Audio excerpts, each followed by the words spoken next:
Hi everyone, and welcome to the Space Commercialisation Engine launch here at Space Park Leicester. Welcome to everybody online. Thank you for joining us. For those of you that are online, it's really exciting to be here. This is a fantastic building. I think it's the first in-person event that we've had at Space Park Leicester. The building is wonderful. We've got a brilliant lineup of speakers today and also a really engaging panel later on. We hope that you enjoy the event. You learn a little bit more about what we're doing here at Space Park Leicester as a catapult. I forgot to introduce myself. I am Nafisa Dider. I'm Head of Regional Growth at the Satellite Applications Catapult. And I'm really pleased to be introducing our first speaker, Stuart Martin, to the stage, who's the CEO of the Catapult.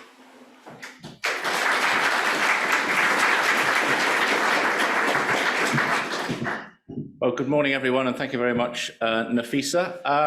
It really is my pleasure to welcome everybody this morning and true delight to be here to launch the Space Commercialisation Engine here at Space Park Leicester. I think this has been a programme that I would have to say has been slightly longer in the gestation than we might have thought when we set out on this path. And in fact, times over the last 18 months, I've been wondering when we are going to actually be able to make it happen. But today's the day, and I'm delighted to be able to be here in front of you all in the room, and those of you joining us online to mark this occasion. I think when the Catapult was established nearly 9 years ago now, we were part of a program that were about establishing clusters and about bringing businesses together and accelerating the growth of new sectors. And obviously, in our case, it was about space and satellite applications. And we always felt back in those early days that although we were based at Harwell, if we were going to be successful, we had to find a way of making that that concept of clusters and that growth work right across the country. And right back since those early days, the team here at Leicester has been a critical partner in that process, and we're delighted now to take that next step forward with you all here at the Space Park and here with the Space Commercialisation Engine. So that's all I want to say, really. It really is a landmark occasion for us, big step forward. We think both for the team here at Leicester and also the Satellite Applications Catapult, and delighted to be with you all. And I shall hand you back to Nafisa to introduce the rest of the speakers this morning. Thank you, Nafisa.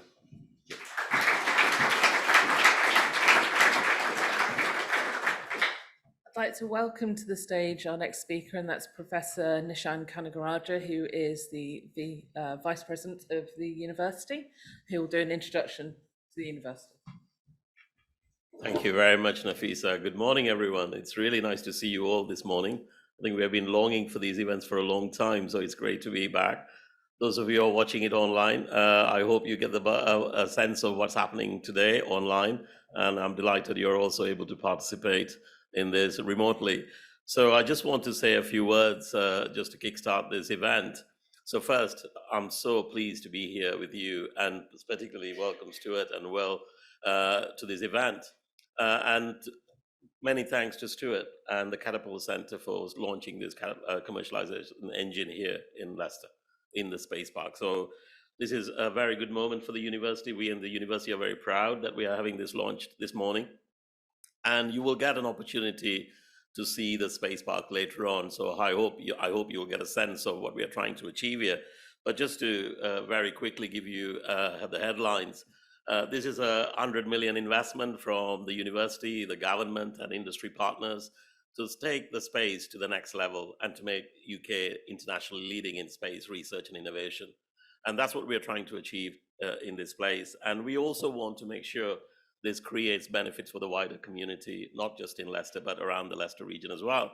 So our ambition is that by doing this, we will be able to create about 2,500 jobs and make about 750 million contribution to the national economy. That's our ambition, and I think we are making a very good start. And I'm really pleased with the partnerships that we have been able to develop so far. We have got many industrial partners working with us right now, and we will get more to come. I'm absolutely certain of that. But I just want to say why this is important for a university. And I think you won't be surprised to hear that as a university, our main job is to produce the graduates for the next generation. And we are deeply committed to that, both undergraduate, postgraduate, and postdoctoral researchers. And I think the other thing that you won't be surprised to hear, as a world-leading research-intensive university, we passionately care about research, because there are lots of problems for which we don't know the answer to. So it's good that at the university, we can work on the cutting edge to come up with the answers. So for some of you who might be familiar with what's going on, last or 2 weeks ago, there was the Bepi Colombo mission to Mercury, and Leicester is intimately involved. One of the instruments on board will be designed and built in Leicester. And since 1967, every mission from this university has been involved in developing an instrument, either with European Space Agency or the Japanese Space Agency. So we have a very successful track record in working in this area. And the second thing I think I want to say is, as I mentioned, we are very pleased with the work that we are doing on our undergraduate, postgraduate program on space. And I think if you look internationally, and I was looking at some of the data that's coming out of the US recently on student recruitment, and it used to be AI was the fastest growing area for student recruitment. Now it's space, especially with what's happening in the US. The universities are expanding the universities with the space program are recruiting a lot of students who want to get involved in space. So it's great for us to be in that position in Leicester, to be able to lead that. And also you might be knowing that with the National Space Center nearby, we have an ideal opportunity, because we don't have to wait for students to arrive when they're 18 or whatever to do the undergraduate degree. We are engaging with them when they're 11, 12, when they come to the Space Center. And we have this unique opportunity to get them excited about space. And every time I go to Space Center, it's buzzing with school kids. They're having a fantastic time. And now this is being located close by, provides an ideal opportunity to take us to the next level. And you won't be also surprised to hear we launched the first space engineering apprenticeship with the Airbus. So we want to make sure we don't just rely on the degree programs that we have offered in the past, but we also think about new opportunities around apprenticeship. And right now, hopefully, we will have positive news next month, because we are in the final stages for an Institute of Technology in Space. And if that comes through, that will allow us to work with FE colleges locally, again, provide them an opportunity to engage with space. And the third thing I want to share with you is that we deeply believe in collaboration. We can't solve all the problems ourselves. We need to work with industrial partners. I'm an engineer. I worked with a lot of industries in my time. Before coming here, I had the privilege of leading the National Composite Centre in Bristol from the start to where it is now. And I've had the pleasure of working with the Catapult centres, and they're fantastic vehicles for universities to work with industries to make some of the things that happen, which are difficult on our own to solve. So we are really pleased that we have successful collaborations, and I'm delighted that we have the Catapult Centre now with the commercialization engine to take that to the next level. Because ultimately, as a Vice Chancellor, I care about three things. I want to produce the skills, I want to solve problems through research, and I want to translate that research into innovation and benefits to the wider community.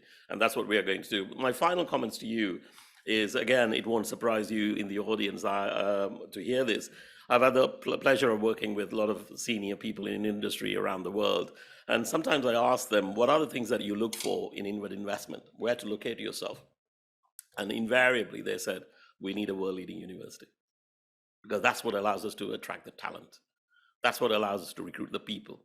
That's what allows us to work with the world-leading researchers. So invariably, we will look for a university nearby before we decide where we locate. So we have a good university, we have the Space Park here, and we have industry partners. And I'm absolutely certain in years to come, nationally, people will be talking about the contributions this region and the partnership will make, not just to the people in Leicester, but around the world. Thank you very much.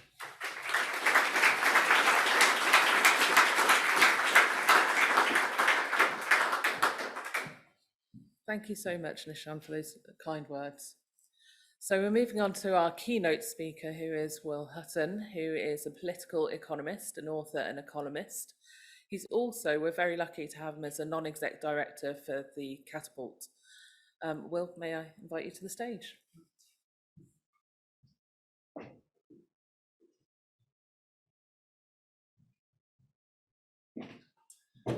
Well, good morning, everyone, and good morning those who are watching this online.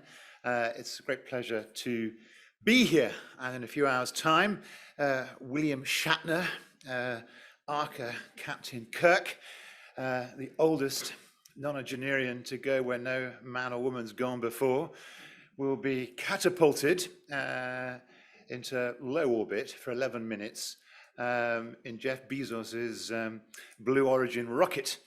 And already that's commanding people's kind of imagination. It's a bit of PR for Jeff Bezos. It's a reminder that getting into space is a frontier that you want to get there. And I've no doubt that he'll be regaling his 2.4 million followers, William Shatner, Captain Kirk, what it feels like to be up there.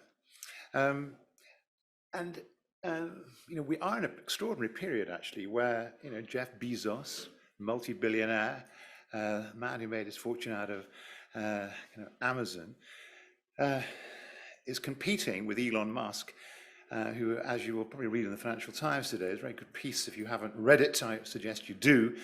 The long read describing Elon Musk's kind of out competition now with Bezos. Musk's building a 400-foot rocket, the Starship. It'll have 33 engines. It can take up to 100 tons of material into space.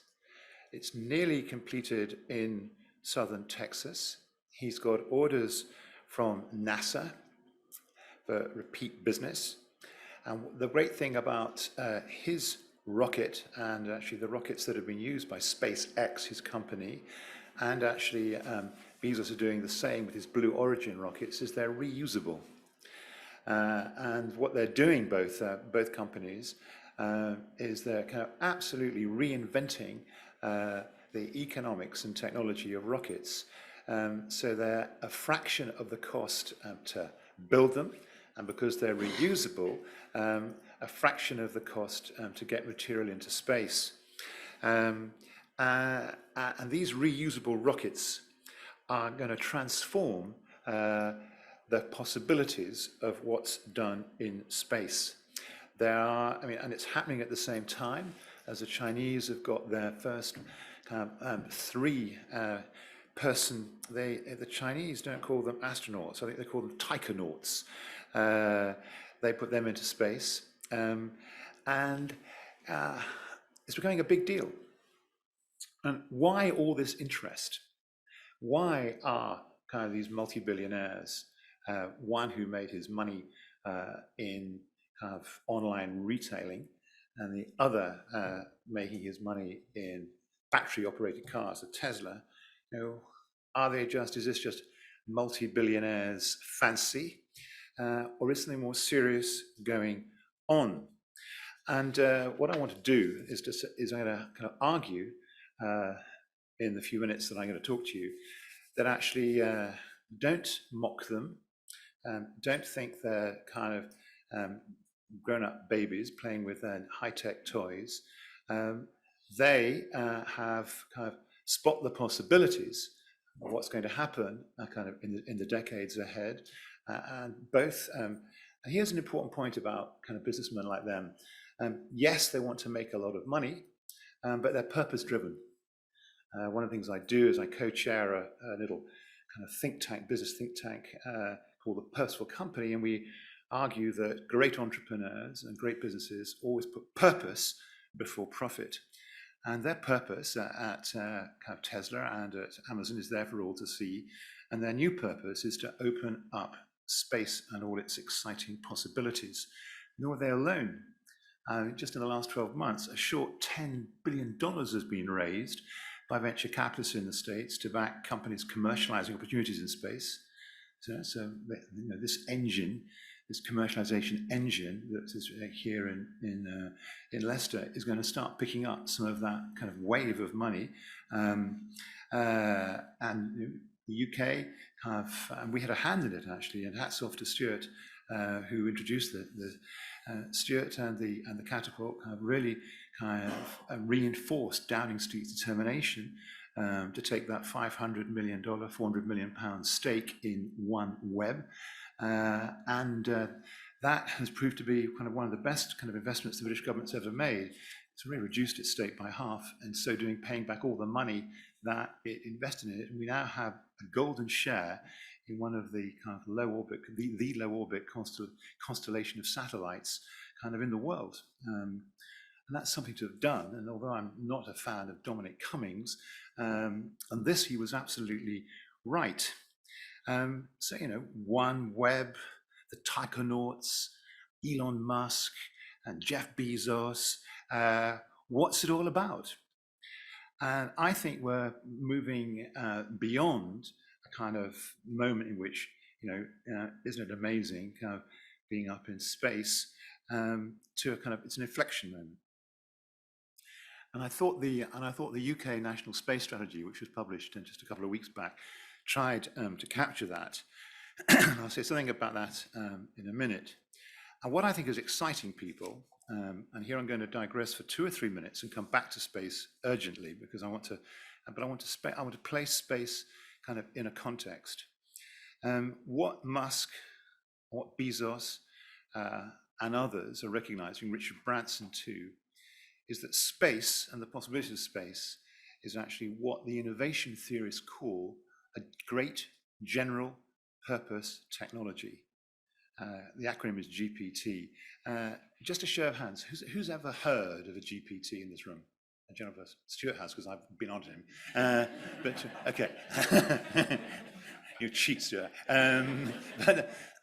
Okay, there've been 28 general purpose technologies that humankind have developed since we first kind of settled in cities 10,000 years before the birth of Christ.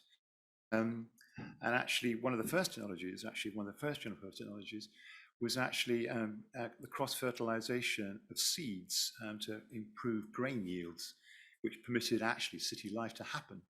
Without that, the early cities in Mesopotamia couldn't have taken place and civilization wouldn't have started. And there are a bunch of these general purpose technologies, and I would argue, in fact do argue, that, I mean, of course there's capitalism, and of course there's socialism, and of course there are kind of autocrats and economic and political systems. We can discuss those to our heart's content. But what's propelled us to where we are in 2021 are these general purpose technologies. They are the things that change the world. And there are 28 of them. 2 I particularly like, and space, by the way, and why I'm talking about them, is the 29th. One of them was the invention of the 3-masted sailing ship. That was pretty tricky in the 15th century to put a 3rd mast on a sailing ship, because the power of the wind on rudimentary wooden hulls kind of ripped the ship apart. And any kind of gale or any kind of heavy seas, the ship would sink. So Spanish shipwrights in Cadiz had to develop a technology that would permit a wooden ship to have the robustness to take a 3rd mast. Why the importance of a 3rd mast? If you have a 3rd mast, you can sail close to the wind. If you sail close to the wind, you can sail to America and you can sail back. And it was because that they had a 3rd mast that Amerigo Vespucci was able to find the kind of new world and sail back. This 3rd mast and the fleets of galleons that the Spanish developed opened up Latin America gold and silver. Gold and silver was brought back to Europe in unbelievable quantities. It sparked the Great European Inflation. The Great European Inflation was one of the proximate causes of the rise of Protestantism and the Reformation and the wars that followed. The 100 shipwrights who were able to design a ship that could sail across the Atlantic and back close to the wind transformed medieval Europe and ushered in modernity. Similarly, the railway was a technology, a general purpose technology, which did exactly the same thing. It wasn't just a way of moving kind of goods and people from A to B. A general purpose technology is a technology that starts located in a particular sector and then has spillovers into multiple sectors. So that the railway wasn't just a kind of way of, the Stockton to Darlington Railway in 1819 opening up and killing the Huskers, the president of the Board of Trade at the time, who got in front of the railway. But that, within 20 or 30 years, the railway was kind of opening up the United States. It opened up the grain from the prairies, came across the Atlantic, spilling into Europe, lowered the grain prices. It was one of the proximate causes of the unification of Germany. Bismarck's great unification of Germany and protecting actually German agriculture from American grain imports coming from across the Atlantic, and all the geopolitical consequences of that. It transformed the way you made war. It modernized war. You couldn't have had the American Civil War, which was kind of killed so many people, without the railway. Read any history of the American Civil War, the railway is what's moving troops and munitions around. The railway was a transformative technology, changed the world. Space is of that order, arguably bigger deal than the three-masted sailing ship and a bigger deal than the railway.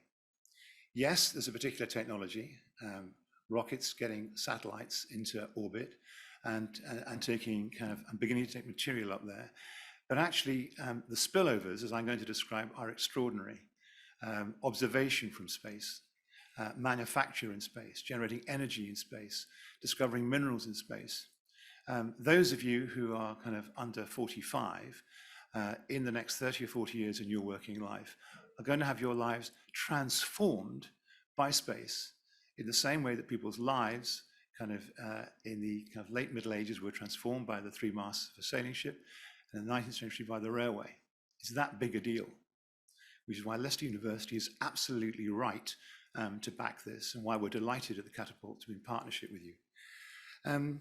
So, I mean, just to run through some of the things which and some of these things are 20, 30 years away, I'm going to talk about. Some are imminent, some are and some are actually happening now. So, worried about global warming, we all are. 10 billion people in 2050 and burning fossil fuels. Relax just a little. There is the possibility, and actually the Chinese are hoping to build a rocket as powerful or more powerful than Elon Musk's, although he is well ahead of the field, I have to say. And the amount of investment in the States, both public and private, and you heard the news about American students going into space studies at their university system. I think that this is where the Americans will sustain their leadership. One of the things that we'll be able to do is to build power stations in space. Giant solar panels capturing the Earth's sun, condensing it, and then the power station in fixed orbit will beam the microwave to solar panels on Earth to generate energy. The Japanese are going to experiment with that at the beginning of 2024, and the Chinese have penciled in 2030 to have a first small power station in space. I think that's quite something.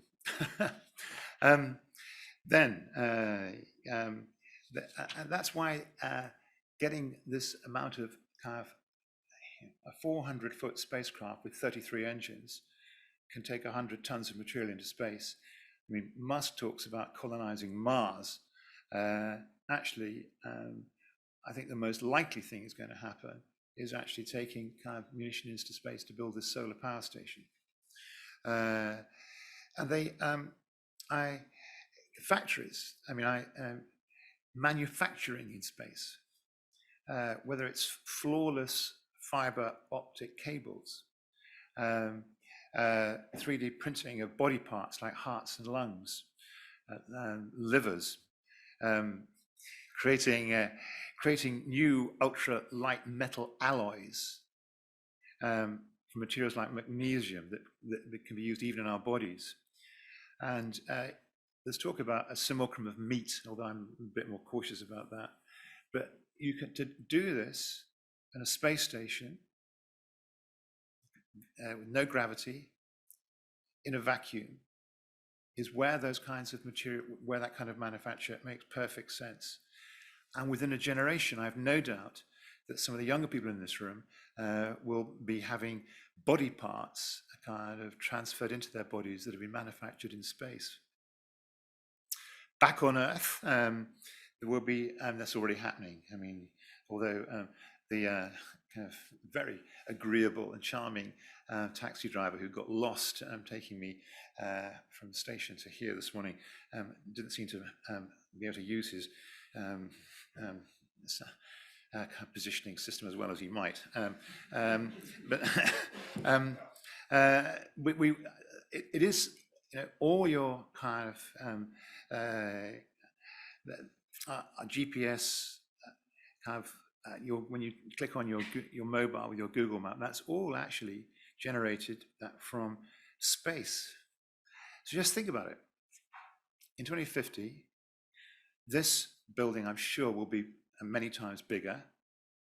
There'll be many more companies in here, and they'll be doing things kind of ancillary to part of the supply chain of, perhaps pioneering elements of that story.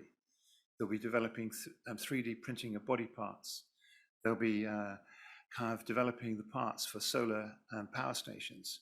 They'll be developing, and here I go, the next story, kind of Earth observation systems.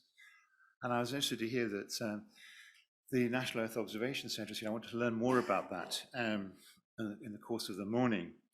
But again, it's space imagery that is really kind of opening things up dramatically.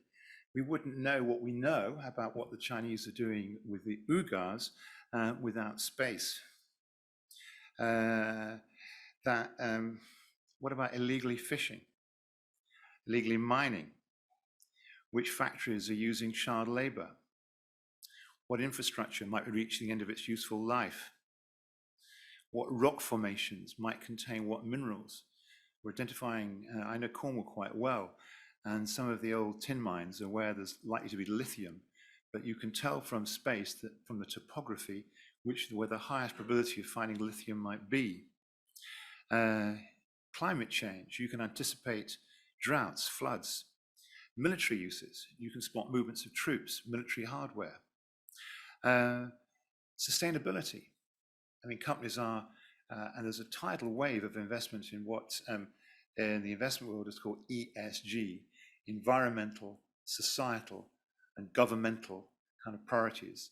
And if you're saving in your SIP or university pension fund, a goodly portion of your portfolio these days, mustn't be in defense companies or tobacco companies, but must be in companies that actually commit to UN sustainability goals, for example, or commit to kind of accept societal obligations. But how can we hold them to account? And the answer is simple. We hold them to account from space.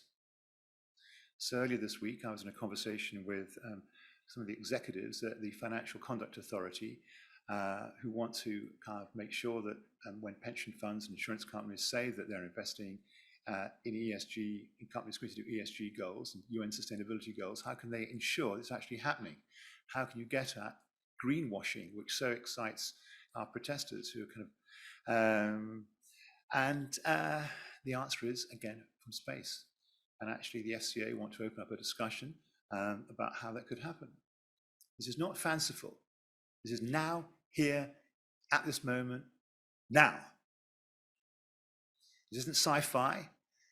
Elon Musk's 400-foot rocket is there for you to see, and you all know what you can do with Google Maps to get to when the taxi driver gets lost, what you can do. It's all happening now. And that's, I mean, air traffic control systems are, planes, drones, all that's happening from space. And universal 5G. I mean, I've got to know Cornwall of late, and actually outside Penzance, St Ives, and one or two other places, there's absolutely kind of no 4G and 5G coverage at all. And if you want to get the internet, whistle.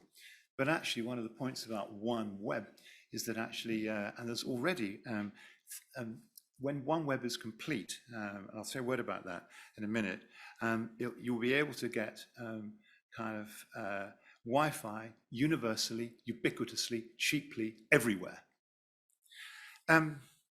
These are a kind of, I mean, this is not, we in the UK have to be part of this general purpose technology. We caught up with the Spanish in the 16th and 17th century. Thank God Elizabeth I kind of invested in the fleet that saw off the Armada. in 1588. We were absolutely at the forefront in the railway age in the 19th century. In the 21st century, we have to be part of this story too. We have to be part of this story too. Otherwise, we're just not part, we won't be part of modernity. And I'm not a Brexiter. I passionately believe that leaving the European Union was one of the great category errors in recent modern British history, and will be shown to be so, and that Dominic Cummings, who acknowledges that actually he freely told lies to convince the British public of that, and actually, very importantly, and I think this is not quite what we should be discussing, and I'll get on to other things, but I was really struck by his acknowledgement that actually Boris Johnson knew when he fought the 2019 general election that actually it was a lie to say that the treaty was oven cooked, and he knew that he would have to walk away from the Northern Ireland Protocol, and won the election on a lie. That's a big deal in a democracy. However, I put down my disagreements with Dominic Cummings and the Brexiters and the Leavers over space. Dominic Cummings had the wit and the imagination and the daring to, along with Boris Johnson, and hats off to them both, to override the reluctance of officials at Bayes and Alok Sharma, who at the time was Secretary of State for Business, and insist that Britain, by this bankrupt, going into kind of insolvency, kind of OneWeb company, whose aim was to build a constellation of low orbit satellites, 100 miles, 150 miles above the Earth's surface, not 500 miles above the Earth's surface, 600-700 of them, small, no more than kind of 2 or 3 feet square, that actually would make a kind of very dense intercommunication kind of network that would and be robust thereby, and actually would at the very least give, first off, make broadband services available kind of to obviously those people in Britain, parts of Cornwall, parts of Cumbria and elsewhere where there's no broadband, but actually for the 3 billion people worldwide who have no broadband. And actually, we're more than halfway there now. There are 322 of the 600 kind of satellites kind of been launched, and by next year, the hope is that the OneWeb will be fully operational.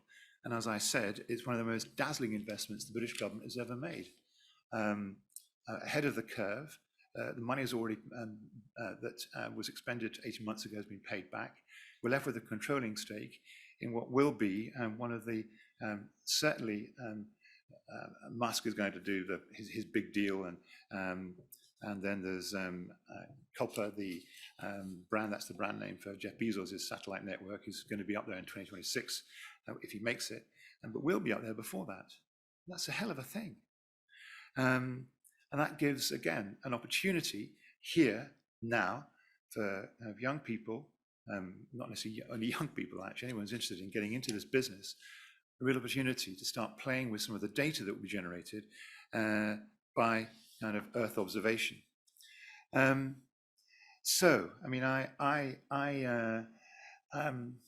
actually, it was great. Again, I have my disagreements with Boris Johnson, and they're out there for all to see, for those of you who follow me on Twitter. But he did come up with a UK space strategy and did put his name to it. And he has his hallmark on it. Not only does he rent the forward, insisting that there's kind of intergalactic possibilities, but actually when he describes I see Boris's hand. I used to, back in the day, 30 years ago, he and I were journalists, and I knew him well. And we used to go to European kind of council meetings together, and we would swap notes about what we knew from the various kind of ministers and officials we'd spoken to, and we've got a line of sight on what the story was. I was immensely grateful to him because he had very good connections in centre-right governments, but very little of that information ever saw the front page of the Daily Telegraph, I have to say. But anyway, that's another matter. But I did see his hand on the space strategy, because when he describes the 4 phases, and we're in the kind of, is it the ignition phase at the minute? And then there's going to be thrust, and then there's going to be in orbit. And there's a fourth one, which I forget, but thrust in orbit. I can imagine him amusing himself in number 10 at 2 or 3 in the morning, kind of playing around with this. But the Prime Minister's commitment, King Boris, to this technology, is not, I mean, in a way, in a funny way, and I have my disagreements with him, but, he's playing it in a curious way, a similar kind of visionary role to Elon Musk in Britain, isn't he? He's going to try and insist there's money in the medium-term financial strategy for this sector.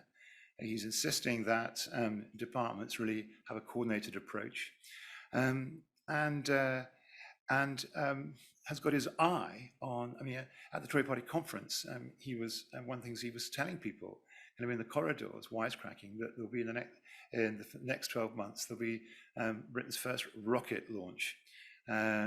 Where that's going to be and what it's going to be is not yet decided, but the Prime Minister wants to see Britain putting a rocket up there. The space strategy, I mean, do I wish there were some great companies who could be the early buyers of British technology? Yes, I do. Do I wish that Richard Branson would engage with the UK and kind of play the same role as Musk and Bezos are doing in the States? I certainly do.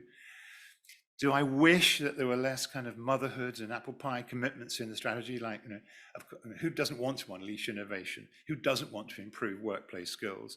And to kind of put them as 10 things that you want to do. Imagine saying you don't want to have an innovative space strategy, or you don't want to kind of develop workplace skills. And they were there to kind of, they needed 10, and they're kind of plainly kind of bookmarked to make weight. And it's not, and I'd love it to have had the same sense of daring it might have had if Dominic Cummings was around. Again, these are people who who on this agenda, I am shoulder to shoulder with. But, and here's the point, it is a strategy, and there is some worthwhile meat in it. The promise of coordinated action to make it happen. The aim to capture, number one aim is to capture the European market for commercial small satellite launches. And actually, given OneWeb, we're a long way there already. The creation of the defence portfolio, the way in which the MOD have actually seen at last the possibilities and importance of space is really important. And there's now some serious money coming towards the space sector from the MOD, and that's going to be very important. And also the recognition that in an overcrowded island like ours, in which so many local authorities are closing down every single shortcut to make life impossible for the driving community, that actually there is a possibility that space may kind of alleviate some of that congestion, and even actually go somewhere to improve public services. And the UK has assets, and you're in one now. There are some really good companies alongside OneWeb, some of them here actually, specializing in niches, manufacturing nano satellites and antennae, kind of engaging in Earth observation, monitoring air quality, one of the companies here in Leicester doing just that. And there is, and it's a possibility that I think with the commitment of the Chancellor of the University Union could turn into a probability and maybe a certainty. But actually, Leicester could be one of the dynamic space clusters, not only in Britain, but in Europe. Really riding the possibilities of a general purpose technology throughout the 21st century. It's not just a dream, it could actually happen. And we at the Catapult, and I'm, as you know, I'm a non-executive director and I'm proud to be one, we're doing all we can to promote space-driven commercial activity. We research possibilities, we broker alliances and consortia, and we formed a consortia about the possibilities of promoting space-generated solar power, for example, with Oxford University, not just with Leicester, but other universities. We've got creating a centre to have talk about green finance, the way in which Earth observation might inform green finance. And the way AI might be used in that. And what is kind of, just to say this, and I think it's really important, this, and I'll finish on this note. What's obvious that We've all lived through a terrible 18 months. You know, I'm double vaccinated like all of you, I hope. And if we were living in France or Germany or Italy, we'd all had to show our COVID passport before we could have gathered like this. I've just come back from France, we have to do that. And one of the reasons why, unfortunately, our hospitalization rate and our testing rate and our death rate is now actually by far the worst in Europe, and getting worse over the last 2 or 3 months, is that we are too lackadaisical about that kind of thing. But without the vaccine success, we would have really been stricken. Even as it is, as the IMF is reporting this morning, we're going to have the slowest recovery of all European countries, partly because of the depth of the recession that we lived through. Without the vaccine success, we'd have been in real trouble. And the vaccine success was about the state procuring and giving an advance against the production of vaccines. And we need the state to do the same thing about the production of satellites, the production of Earth observation data. We need the state actually to exercise its procurement powers to give young companies the kind of a platform of certain sales that can allow them to leverage kind of the equity, the financing that they're going to have to require to scale up. And we at the Catapult will try and push for that as one of the kind of initiatives to really try and make the space strategy work. And actually the space strategy identifying Earth observation, mitigating climate change, nano satellite manufacture are 3 things we at the Catapult would have identified as actually things to go for. And by the way, that's no accident. We helped on the design of the space strategy. We can, in Britain, if we have the same chutzpah as Dominic Cummings demonstrated, and some of the young companies that are in the room today have shown to seize these opportunities, we can do what we in Britain, we can go where no man or woman has gone before. We can actually develop a really vibrant space sector. It's worth 16 billion quid at the moment, 45,000 jobs it's estimated. We can double that, maybe even treble it, kind of in the next 10 to 15 years. And this commercialization engine is going to be part of that story. Not only will it bring jobs and prosperity and science and help the kind of Leicester University kind of position itself as the Chancellor wants to position itself, it's about kind of playing our part in an economic and societal revolution. We must try to be a leader. Thank you very much.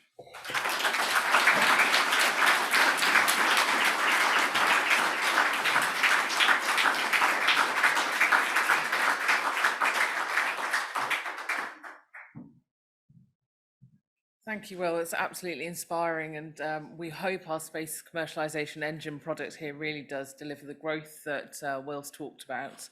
And to tell you a little bit more about the Space Commercialisation Engine and what's going on here at Leicester, I'd like to invite Nick Trigg, who's our Business Innovation Manager at the Satellite Applications Catapult.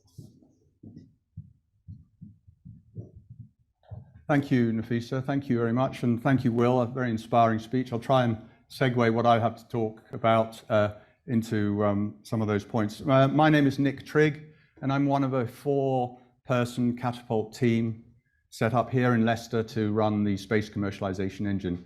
And I'd like to spend the next 10 minutes or so telling you exactly what that engine does and how it works. But before I do that, I'd like to give you some inspiring words about Earth observation. We've covered a lot of space. Let's talk specifically about Earth observation. And I appreciate there are many in the audience who've probably forgotten more than I will ever know. But anyway, I'll give it a go. I think, as a link to the previous talk, I would like to say on the Earth observation side, we may well be a general purpose technology, but I'd like to think for today, at least we could be a special purpose technology, or even a very special one. So we are here approximately in the evolution of space or Earth observation technology. We've gone through rapid growth recently, and I think we've got rapid growth coming forward. So historically, where are we? We've covered the world with satellites. There's plenty of data, some of it free, low resolution, high resolution, a little bit more expensive. plenty of skills around that can analyze that data, and valuable use cases have been proven. And particularly to show the growth, the compound annual growth rate has been 26% on the last set of data. Now that's really good for anybody. And it's a sizable business, over £500 million. But the really exciting chart is here.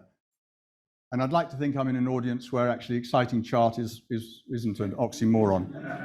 But blue is the commercial launches. So you can see there's been a huge increase in commercial Earth observation satellites in the recent past, 10 times in the average over the last 3 or 4 years from the previous 3 or 4 years. And what does that mean? Well, it's fairly obvious. More satellites, newer technologies, more data, higher resolutions, more spectral data, more wavelengths, more scientists doing stuff, and even different business models. And this, and just to prove that we're not alone, just one area that we think we will agree with the government on, in all of us, is they've stated in their strategy, published just 2 or 3 weeks ago, we have ambitious plans to build new leadership in high growth areas such as Earth observation, which I think we'd all probably agree with. Now, Will, just before me, gave this rousing call about the value of Earth observation. I won't stay long because there's too much to talk about. But, you know, we have got, they can address huge causes. There is massive economic value in what Earth observation can do. Massive social value in what it can do. It really is the sort of world is oyster, and particularly we can bring UK capabilities to bear on a global technology addressing global issues. And we've really got to be proud and proud of that and feel that that's worth doing. But I need to bring you back down to earth. No pun intended, of course, because real life isn't all vision and growth. So let's look at what happens in real life. You know, somebody has an idea and wants to do something about it as a commercial opportunity. Now, these people are heroes, really, so let's make sure that we view them as such. You know, those are the people who come up with ideas and develop them and try and commercialize them. And they go around all of their contacts, they say, fantastic ideas, but where are you going to get the money? And say, you know, okay, I need to search the money. So they go and speak to their finance director if they're in a large organization, their bank manager, their friendly VC. Maybe that is an oxymoron for some of you. And they, you know, eventually they get the money. If they thought raising the money was difficult, wait until they find the team. Because modern technologies now need multidisciplinary teams to make things fit together and work. And that's really difficult. You've either lost them while you've been looking for money or not. And if you're successful, then great. And if you're not, I'm afraid this is what awaits you. As you get older, your idea sort of disappears and leaves, you know, the grin, the famous grin. So what did the Catapult that's tasked with doing something about this? They looked at the business support landscape, and there's plenty of it around. So there are lots of opportunities to raise grants and support from all sorts of organizations, public sector generally, but private sector also, and in some cases Europe. And they found it was fine. You know, I've been a recipient of business support, and this is and it really is helpful. But it was missing a trick here. First of all, you get the business support, which is fairly fragmented. It's not really sector specific. You get the technical support, which again needs to be multidisciplinary, and that's quite challenging to get everybody in the right people in the right room at the same time. And well, with respect to design services, you know, forget it. It was really more in line with, you know, as long as it was good enough if it smelt and sounded like a 100-year-old diesel engine. It doesn't really make any difference about the user, because all I want to do is prove that the technology works. And so that the business support landscape did not really enable us to do that. You know, it doesn't really address those challenges. So they put that together and came up with the Space Commercialization Engine. And just on a sort of personal note, I've been in business support now for sort of 10 or 12 years. I've only been brought in the last three months to help them to develop and deliver the Space Commercialization Engine. But I would like to say that I think the people who conceived and delivered this product have really got something unique and interesting. From the person who thought of the idea to the exec management team that commissioned it, I think that we've got something really, really exciting in the marketplace. It's very unique and very different. So what exactly is it? It's a space-focused product accelerator. The scope is innovative Earth observation ideas. So what does innovative mean? It's as long as not a Me Too product. We're not going to develop a product for somebody where it already exists in the marketplace. The innovative element is probably technology, which is why we link into universities, particularly here at Leicester, but it can also be business models. But it has to be innovative and fairly challenging early on. What do you actually get for what does the product actually deliver? It leaves you with a prototype, if you're the applicant company, with a prototype or a proof of concept. You walk away with a thing, not a report, not a document, but a thing that works. Now, the thing might be software, so you don't actually walk away with it, but you get my point. It's something that you can show your stakeholders, your future customers, your current customers, your investors, whatever, but it absolutely works. And it turns your slideware idea into realware, if that's a thing. But anyway, it also has business support edition, and it's targeted, space-related business support. It's not generic, work smarter, not harder, all of this sort of stuff. It's specifically related on the back of the expertise that the Catapult can bring to it in the sector. It's accelerated over 6 months, so we power through it to develop it because we have the dedicated team. We can basically start on day one. There is a cash requirement from the company because we make sure that they are incentivized, and particularly there's an in-kind contribution required from the organization because we want to make sure that the skills get through to the company and that they can carry on developing space technologies in their own business going forward. So how does it work? Well, basically, you apply. There's a deadline every month. You apply. There's an application form. We go through the application process, and if you're picked for the program, we put together the package that works for you. So we bring together all of these sort of elements, the team from internal Catapult, external if necessary, the academics, again from places like Leicester, and also the commercial networks and the connections into possible customers or partners or collaborators or whatever. The actual program itself is fairly standard.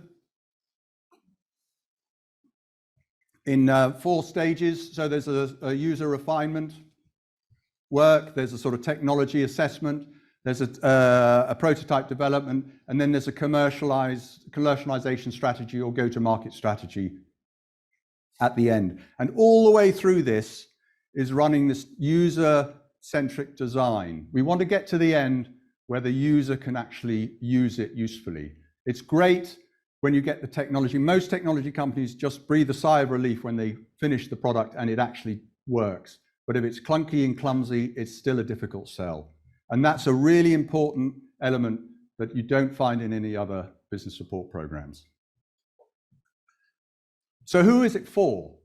In short, everybody or anybody, as long as you're UK registered. So we're looking for startups with obviously motivated teams, SMEs on the medium-sized companies who are related, and this is a tangential opportunity for them. We'd love to see them. And particularly, we're also interested in the larger scale businesses who are interested in using space for their mainline business. And this might be not related to space at all. Retail companies who want to monitor their crop suppliers, extraction industry investors who want to understand what the mines are actually doing.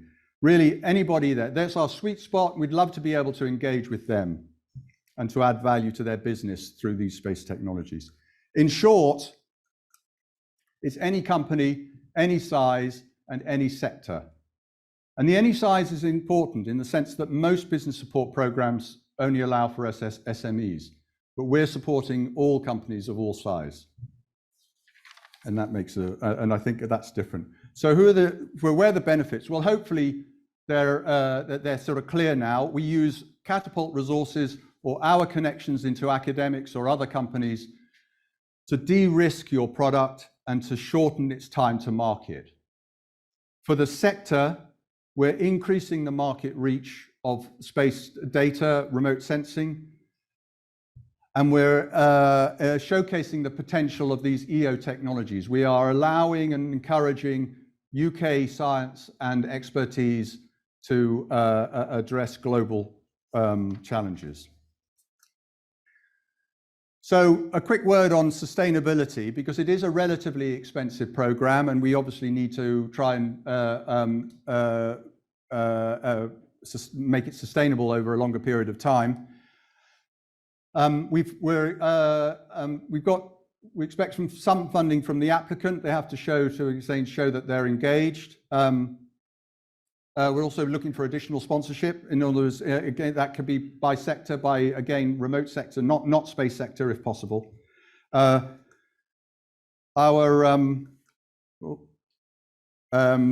vision is to expand it into other space technologies. We picked EO because we're right here in the center of the sort of the EO expertise within the UK, because the National Centre for Earth Observation is just a stone's throw away from us. I mean, literally just the other side of the foyer. Have all the experts. They have access to all of the many of the experts in Earth observation in the UK.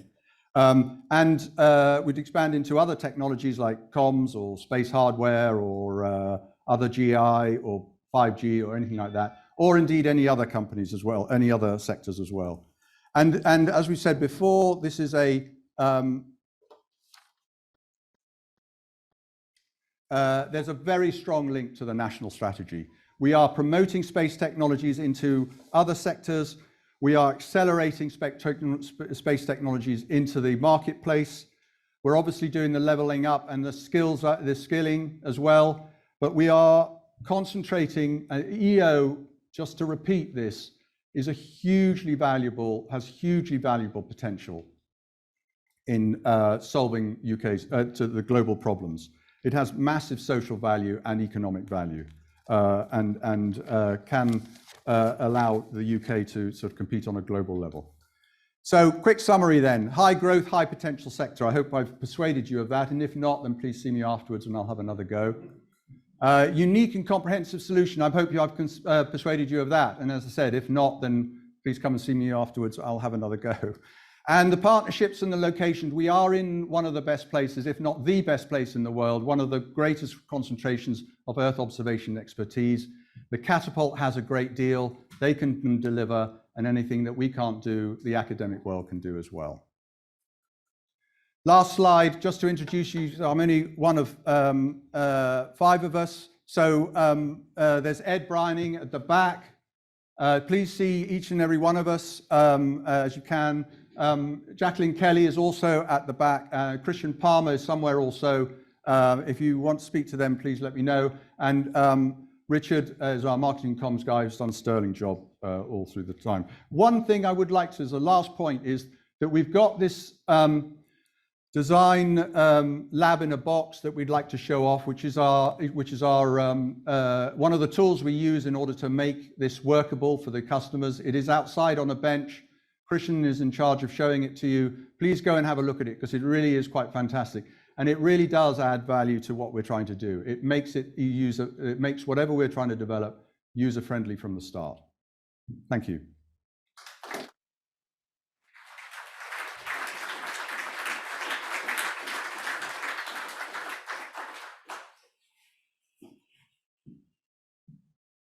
Thanks so much, Nick. I just want to say the team here at Leicester have been at the Catapult for only 6 months, and they've really helped to bring our ideas and this commercialisation engine to life. But they've not done that alone. We've been working with University of Leicester for the last 2 years to work out what the right product is to deliver here at Leicester, what works for companies doing lessons learned. It's been a really fun and sometimes painful exercise, but we've enjoyed every moment of it. And actually one of the people that's really helped us is our next speaker, Professor Richard Ambrosi. Can I welcome you to the stage? Thanks, Nafisa, and morning, everyone. So welcome to Space Park Leicester. The Space Park vision is really centered on creating this world-leading hub for space science, technology, and innovation. And there are a number of important strands. One is about making space more accessible, and that means different things to different people. But from an upstream perspective, it's really about reducing the timescales from concept to launch. How do we change the way we design, build, and operate our space systems? And I think the UK can be very competitive in this new space era. From an Earth observation science data, it's really about creating not just more science from the data, but also about creating new products and services. It's about really generating more utility and value beyond the research. So we are happy to be working with the Space Commercialization Engine in realizing that vision for Earth observation science and Earth observation data. Clearly, research and education will be engines for what we want to achieve at Space Park. And from an education perspective, it's working across the whole spectrum, from apprenticeship programs all the way through to PhD programs. And the launch of the commercialization engine today really is an embodiment of that dynamic environment that we want to create with our students, our researchers, our academics, all working cohesively with industry to generate greater value and growth for the UK space sector. So in terms of the different pillars, so if we talk about collaboration, so this is essential to science. We collaborate with many people around the world. We have a very large concentration of space researchers here at the university. So that's an important critical mass to be working with other academic partners, working with the Catapult, working with businesses. We also have a number of programs that are really designed to foster that collaboration. So programs that are about generating value and utility through research for our industry partners, but also about diversifying our research portfolio. In the education sphere, it's not just about delivering the education, but it's really working with businesses and partners to shape what we deliver. So we work with space agencies, we work with industry to shape our MSc programs, but our Institute of Technology bid, which has been led by Nigel Bannister, that is an embodiment of collaboration with industry in terms of shaping the content of what we might deliver for an apprenticeship program. So on the tour, you will see a whole range of world-class facilities, but we're also working with DIT to make sure that Space Park is certainly a landing site for future inward investment. On the innovation front, clearly today is a really important milestone with the launch of the commercialization engine, but we can offer also a range of building blocks to work in collaboration with the commercialization engine team. Some of these are really focused on technology, on equipment, people, access to facilities that will allow and enable the prototyping and the development of new products and services. And some of these programs like Sprint, we have a network of industry and academic partners around the country, but also funding to support that innovation activity. We have actually some students in the audience today, so they might be the next generation entrepreneurs. The ESA Business Incubation Center with Space Park will work in collaboration to support those future entrepreneurs and their startups. And the Leicester Innovation Hub is really cross-cutting, working across all of these different strands, almost acting as a glue to bring us all together and make sure we're all working collaboratively. So there are a number of key areas we're focusing on in terms of future technologies. One is on the AI and machine learning front.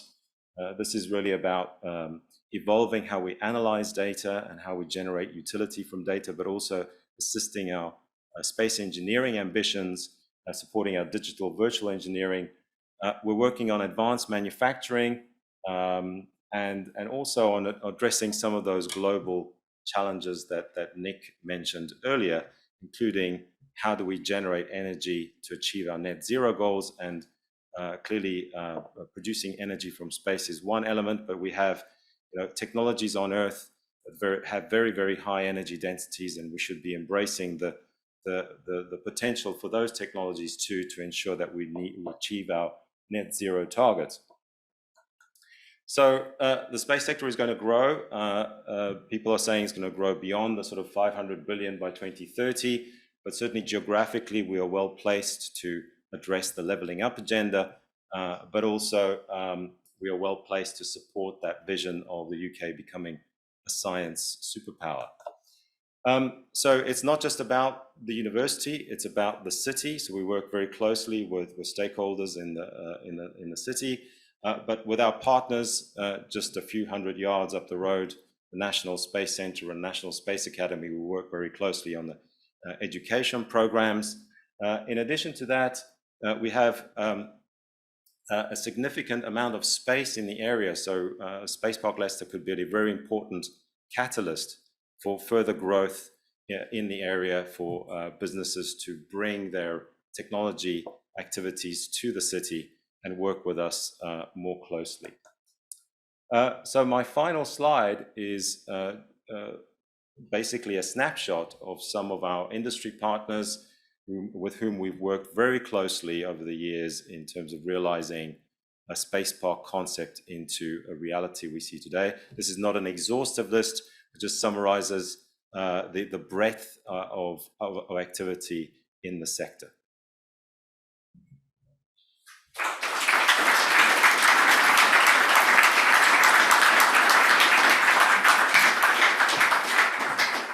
Thank you, Richard.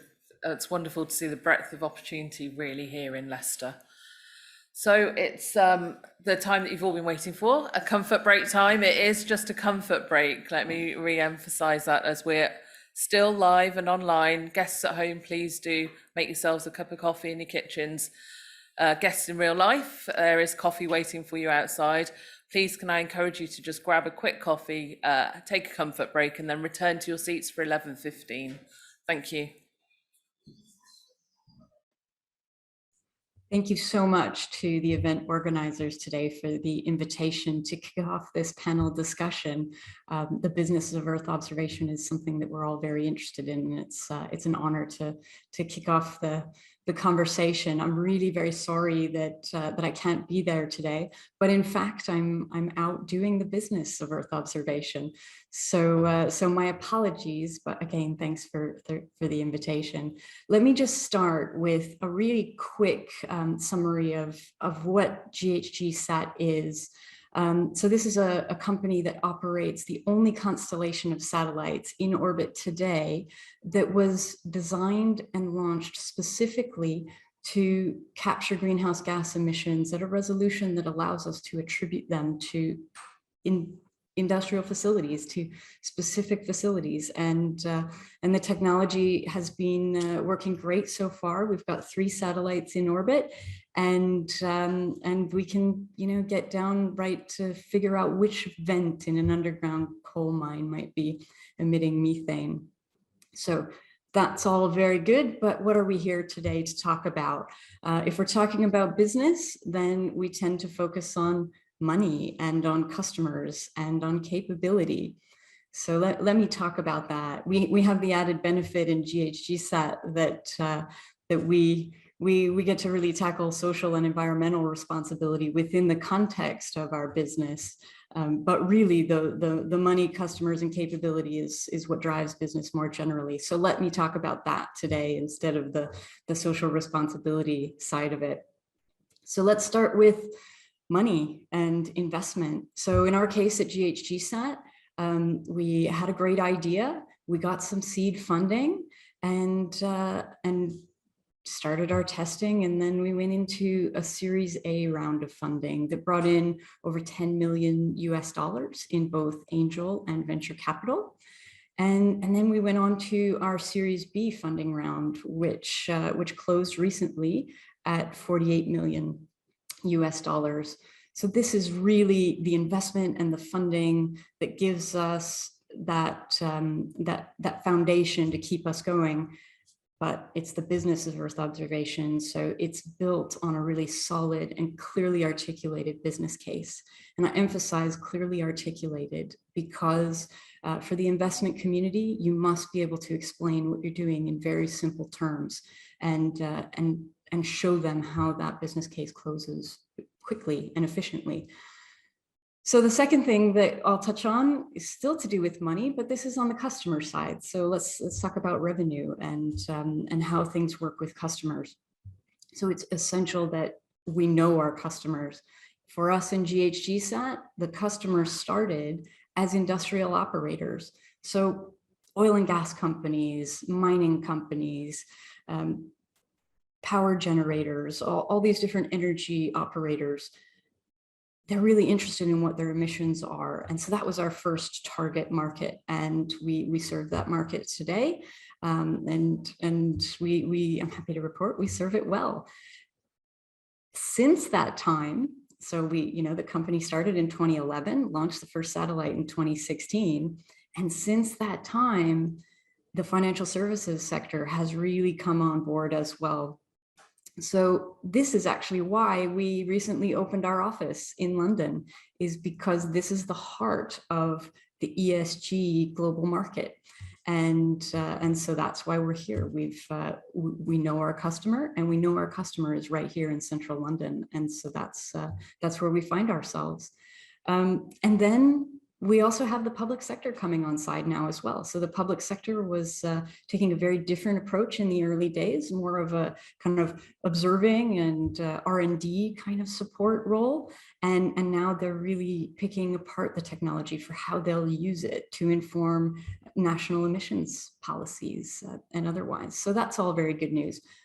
But we're also part of the space community, and a good business doesn't work unless you have capability.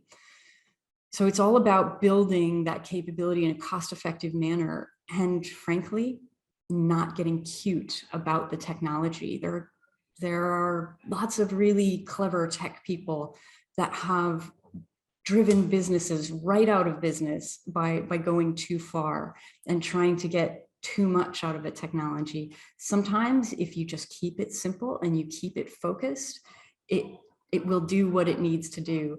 We have to avoid, as a community, falling into the trap of trying to be all things to all people. Stay focused, know your customer, and we go from there. And then the other key thing on the capability, we hear it all the time, it's about failing fast. And failing fast is important. Know your mistakes, pivot, move on from those. But actually, what I tend to subscribe to is, rather than failing fast, is iterating fast. So if you failed fast and you learned the lesson, the key thing is that you iterate fast and you get the next thing up and running. That's exactly what we did in GHGSat. Our first satellite was intended to capture methane and CO2. And what we found was that by focusing on methane, we could get better performance. So the next satellite went straight into a quick iteration to focus on methane. And that's what we're delivering with the commercial satellites today. And that's what allows us to deliver that effective technology. So today there is an incredible and experienced panel of business leaders in front of you. I anticipate that you'll have a really fascinating discussion about what's driving business for Earth observation, and specifically what's driving our revenue models. So I've shared a little bit with you about our approach to revenue, and I'm sure others will do the same. And then, when we talk about new space and commercialization, it's really at the heart of heritage in the UK, and small satellites and space, and all that stuff has really happened here with SSTL and Clyde Space. So I think it'd be really great if you all have time today, and maybe John could offer some insights on the role of commercial scientists, and how The National Center for Earth Observation and universities are actually training the next generation of commercial scientists, those clever people. I'm sure there are some of you in the audience today. You're the clever people that will sit at the beating heart of these businesses in the future and challenge the conventional ways of doing things. So it's really interesting to talk about how NCEO and universities are doing that. So I'll let you get to your conversation. I thank you again so much for the opportunity today. I wish you an exciting event and an enjoyable lunch in this magnificent new facility in Leicester. I look forward to connecting with you all at a future event. Thank you.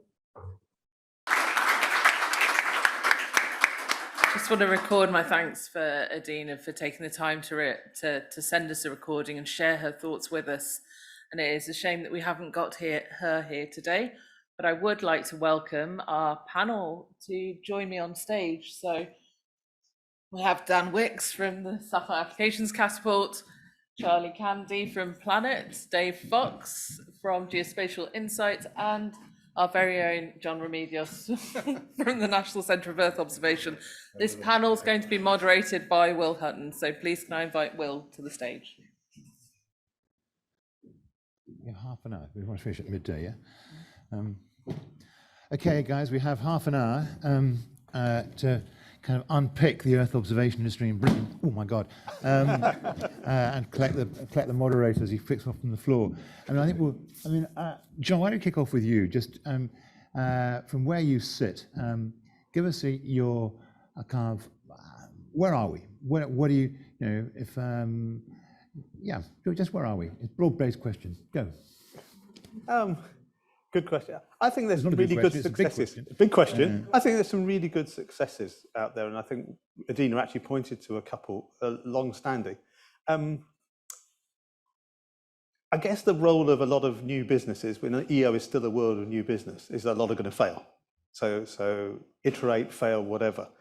So I think there's a good place there. I think the real challenge, you know, if you like, that still confronts us is how do we move from public funded to public and private revenues and work together in that space. So I don't think many companies got entirely away from the public funding at some level, particularly at the early stage. If you look at new programs that come up, that effectively a number of companies are going for funding from government one way or another, you know, through grants or whatever. So how does that work, and how do the associations you make with the people at that stage really work for you to build your business?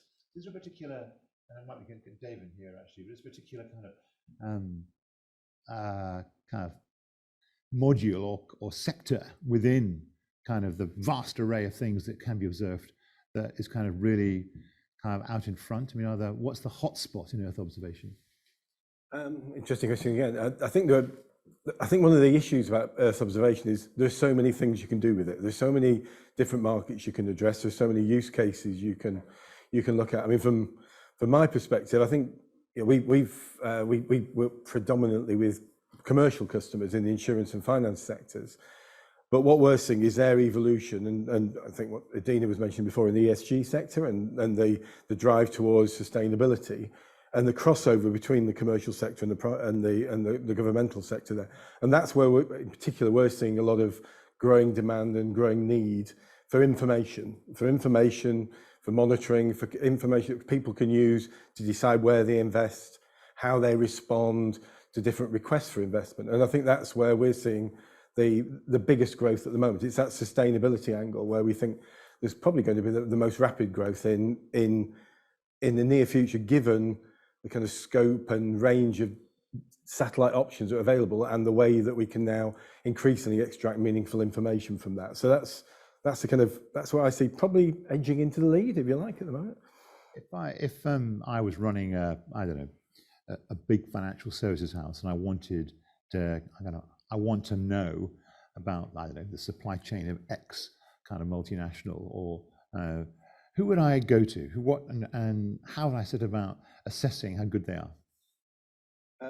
Well, I mean, I'd take them towards, obviously, but I mean, I think no, there are plenty of options. I mean, I think Dan, you were saying that's the area that you've been working on, the supply chain side of things. So yes, Well, so at the Catapult, we have the luxury of being engaged across different sectors and trying to unpick those supply chains to really understand where the opportunities are to enhance through the integration of space technologies and including Earth observation, and trying to create a join up between capabilities that exist in the sector today and those opportunities, as well as creating a sort of momentum around innovation where those capabilities don't exist. Hence things like the Space Commercialisation Engine is a vehicle for that. So there you are, rejoice under the name of Chief Revenue Officer. So tell us about all this revenue. Yeah, where's it coming from? Well, I'll start by saying rejoicing. I'm based in Oxford in the UK and working in basically a West Coast organisation. My time zones are compromised by my location. So, but I support global revenues for Planet. And to answer your previous question, we're one of the companies you could go to if you were a large financial services organisation and you're looking to get answers about your supply chain. But we're the data provider, and we work with companies like Geospatial Insights to provide insights that people actually want because there's too much data. So you're asking about revenues for my role specifically. Yeah, give us a breakdown. So, so it's interesting to see the really rapid acceleration that we're seeing right now across the industries, even kind of the mature industries that we serve. So the government, both civil and defence and intelligence, and then agriculture, what we'd consider sort of prime time industries. But they themselves are really rapidly accelerating right now with the explosion of new use cases that are available through our data sets plus other data sets that that are becoming available.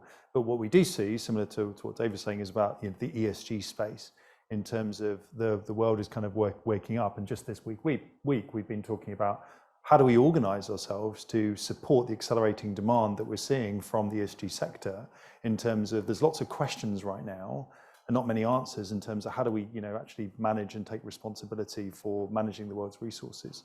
So I see that kind of the finance, insurance, ESG is going to be like a very significant sector for us in the future. Go ahead, yeah. I think for me, from Leicester, it turns out that we worked with about 130 companies over the last decade, which I don't know how we ever find time for any of that, but it includes people like Dave, done a great job working it. Yeah. So I suppose we get a perspective as a more sort of safe space broker type, knowledge-based organisation, and I think what I would say is that those revenues are really increasing. But if I was talking about supply chain from the other end, the sectors which are trying to use space more, I think it's still quite well hidden. I actually wouldn't know. I'd probably have to go down several layers and invest quite a lot of time. And I'd eventually end up at Planet and then think, that's not quite what I need. I need Planet data, but I need something much more developed to use myself, or I have to invest in skills to get that myself. And I guess from that end, it's kind of a bit of a quandary. Do I grow my own information service, which some people do in the insurance area? They've got some great skills themselves. Or do I invest in do I buy it from somewhere else? And in that case, who is it?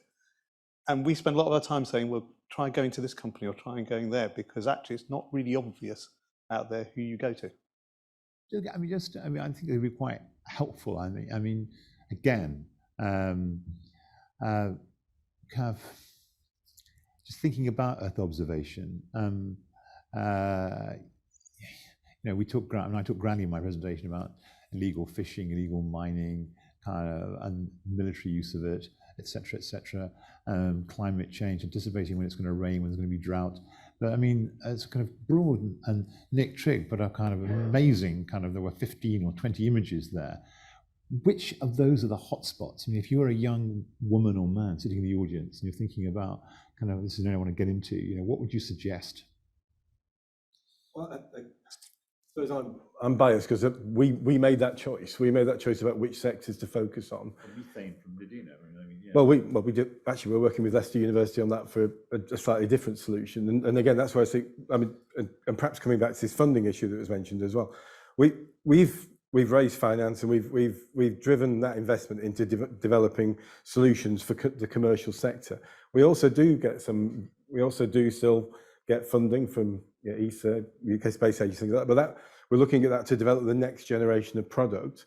And like I say, that that at the moment in our business is focused very much on the ESG, the sustainability agenda, and we're seeing a drive and a pull for that from our customers in the financial and insurance sectors.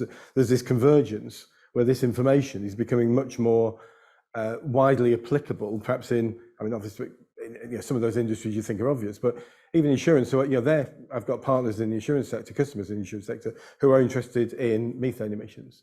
They want to be involved in that, and that's an evolving market for them because they're getting involved in more and more risk advisory as the climate profile rises. Yeah. So I think, like I said, I think if there was a sector there, I worked it out. I've been in the industry for 35 years, which is way too long, and in that time, I've probably tried most of those squares that you saw there. I've failed miserably in quite a few of them, but agriculture being one in particular. But there's other ones where I've had measures. Why did you fail? I couldn't find any farmers to pay for it, basically. And I think at that time there was a relative paucity of data, and the data was expensive. And I think companies like particularly Planet have started to change that dynamic because there's more data, it's more easily accessible, it's more affordable. And I think that in itself is starting to mitigate some of the challenges that the Earth observation sector has traditionally faced. When you only had 15 satellites, the data was expensive, they only came over once a fortnight and then it was cloudy. It was very hard to deliver a sustainable service. That is changing because there's now a deluge of data. The problem is selecting it, managing it. But that is changing, and that enables these other industry, these other applications to develop. And I think it is. And I think Planet in particular, given the funding they've raised, the satellites they've put up there, the profile they've created, has played a big role in changing that. So, would you describe me? My own view is, put me right, but Planet are one of the market leaders in this area, aren't they? Yeah, we believe so. It's worth mentioning actually. So I am here representing a US company, but our founder, Will Marshall, he went to Leicester University, and he's a Brit that he's alumni and he's proud of it, and his roots started here. It's a shame he had to go to the US to get the money and the opportunity, but it was him and the founders that were kind of working at NASA at the time when they decided to start the company. But it for me, I'm sorry, I'm going to go back to your previous question, if you don't mind, just about the breadth of different opportunities there, because that was one of the challenges I had when I joined Planet. I'm new to the industry, I've been here 2 years now, is my mind was racing when I was seeing all the possibilities. And it's like, where do you focus? I know. And that's why I think I completely agree with you about being a transformative, ubiquitous technology, but it's also why organizations like the Catapult are so important, is that there's so much opportunity there that these people with these ideas, as Nick was saying, they need the support, they need the capital, they need the expertise. And what they should do is focus on the thing that they are really good at and where they've got expertise. And then not try and do everything, but just focus on one use case that's got a good, business case behind it, and really, and get the resources and the support to be successful. What are your proudest of, Dave? Dan, I think we should go to actually. Dan, what are you proudest of in your kind of, as you review the last 12 months and what you've been doing trying to support companies in this area? I think as we have spent time evolving as a business, we've learned how to work and support the sector in the best way that we can. So actually being able to be efficient with that support is really, really important. And so businesses that we engage with today, we can really have meaningful impacts quite quickly.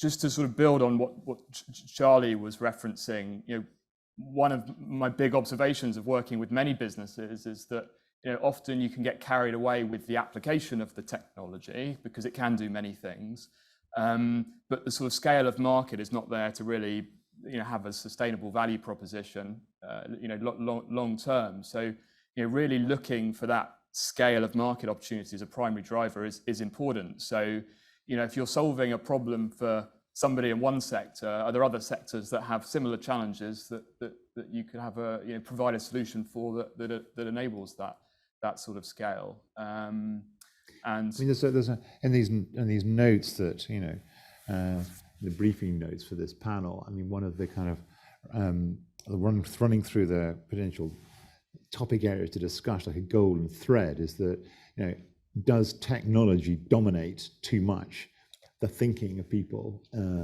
in Earth observation, so that they're thinking, my God, I can make that, I can collect this data, I can do this, I can do that, and not enough thinking about, well, who the hell is going to pay for it? Absolutely, that's a hugely important factor, but it's one of several others. So figuring out who's going to pay for it, but also figuring out how to deliver it. I think one thing we're not very good at in this sector is building and delivering products and services, and all of the sort of boring stuff that comes with that. Setting up contracts, SLAs, customer support, etc. You have to think about all of those layers in the wider context of commercializing the technology. John, I was going to come to you anyway, but you want to come in. But I have a question to put to you, but make the point, and I'll put your question. So I think this technology question is really interesting, and I would probably divide it into two bits. So there's the technology, the satellites in space, and the data bit. And I'm not going to talk about the data, I'm going to talk about the satellites in space for a second. So where we're not quite technology obsessed enough almost is about the satellites in space, I think, because actually you haven't got a business if you're selling EO unless you've got access to a satellite in space and it's giving you the right stuff. So for a company, I mean, for an academic, we worry about this enormously, and we do a lot of application stuff as well as fundamental research. But part of our game is to get into those satellites and secure our data access so that we are first to market. That's really a business speak, that's how academics operate, first to market with those people, building those connections.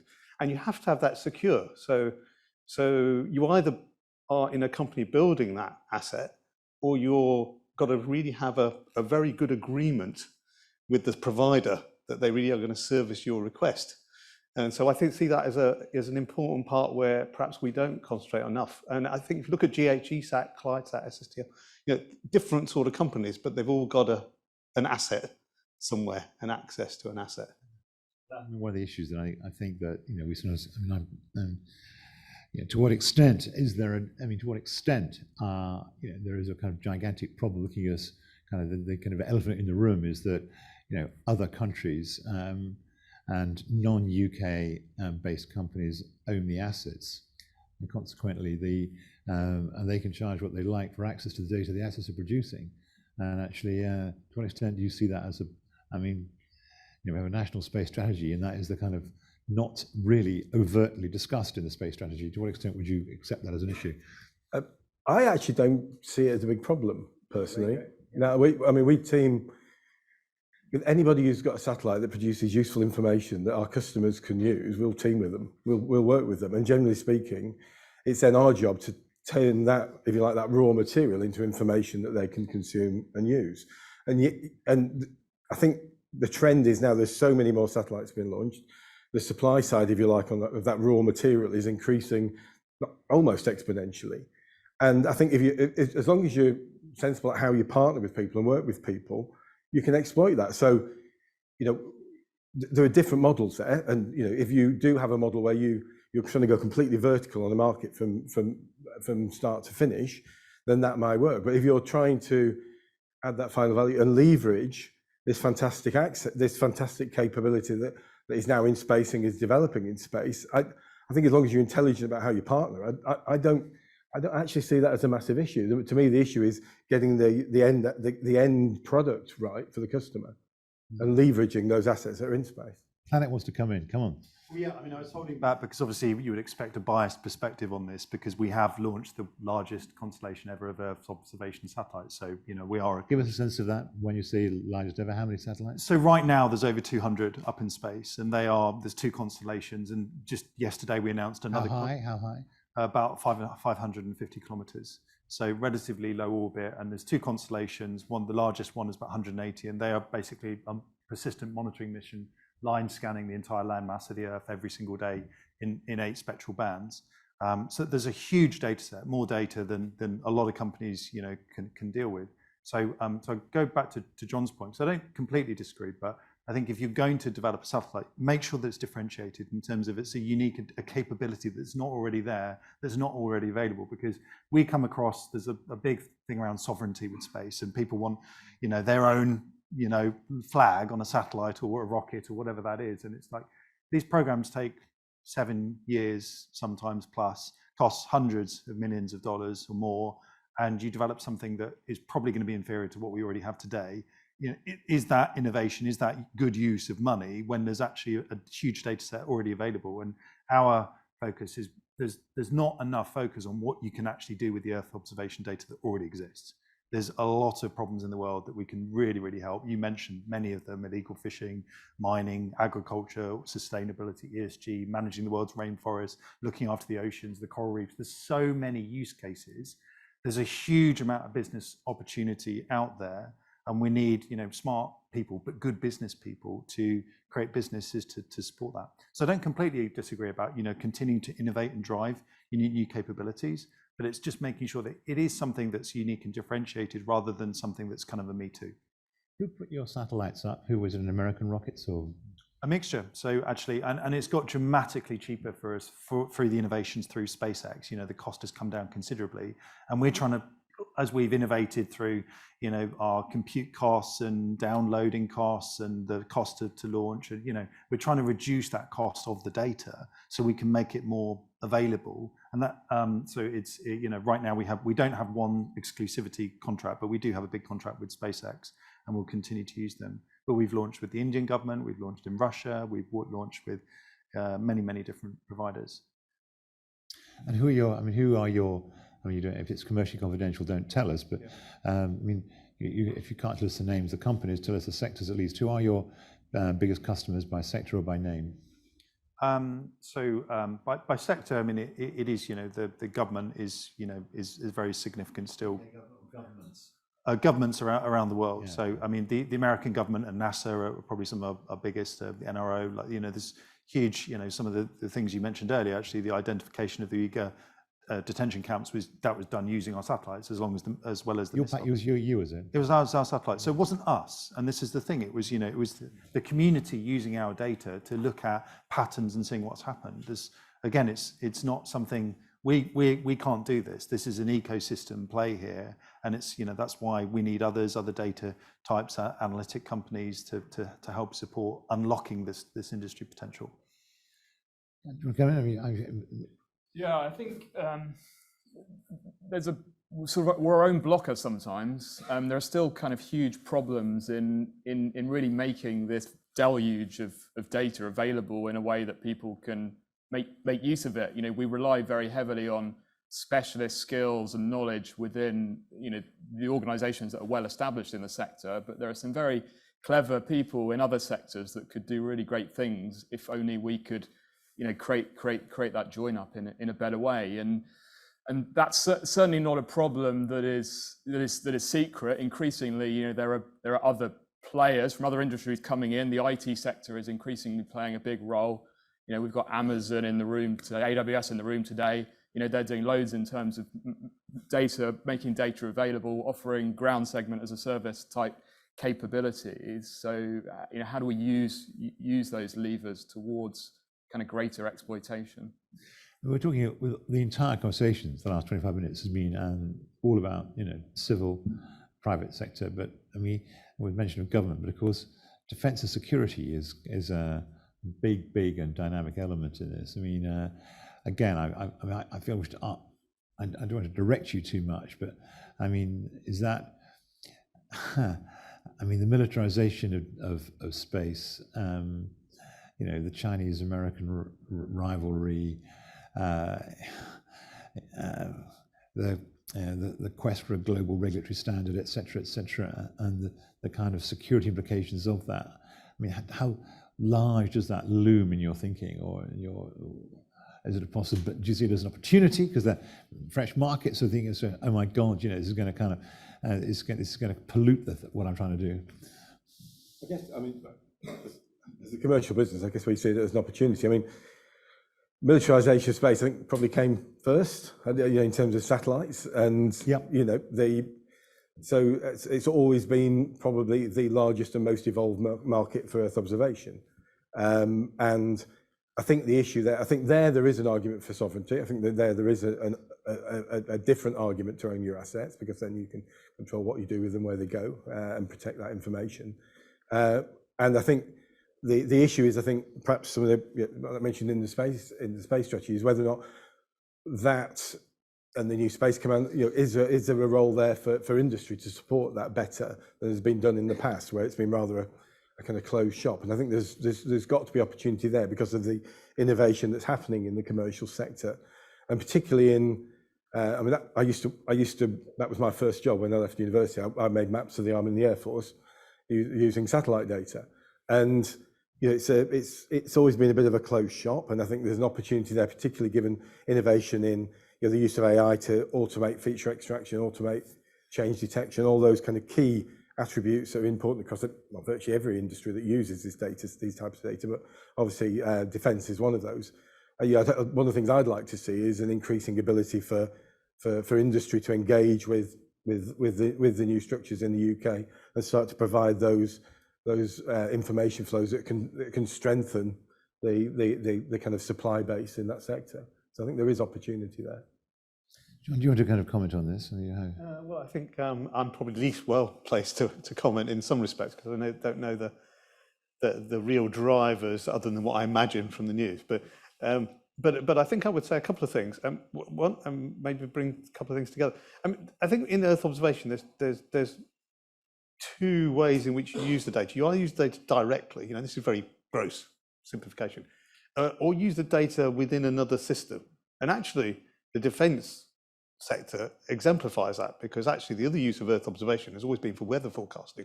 And actually, we spend vast amounts on weather forecasting satellites that service the Met Office and the European Centre for Medium Range Weather Forecasting, all these organisations in the US, NOAA as well.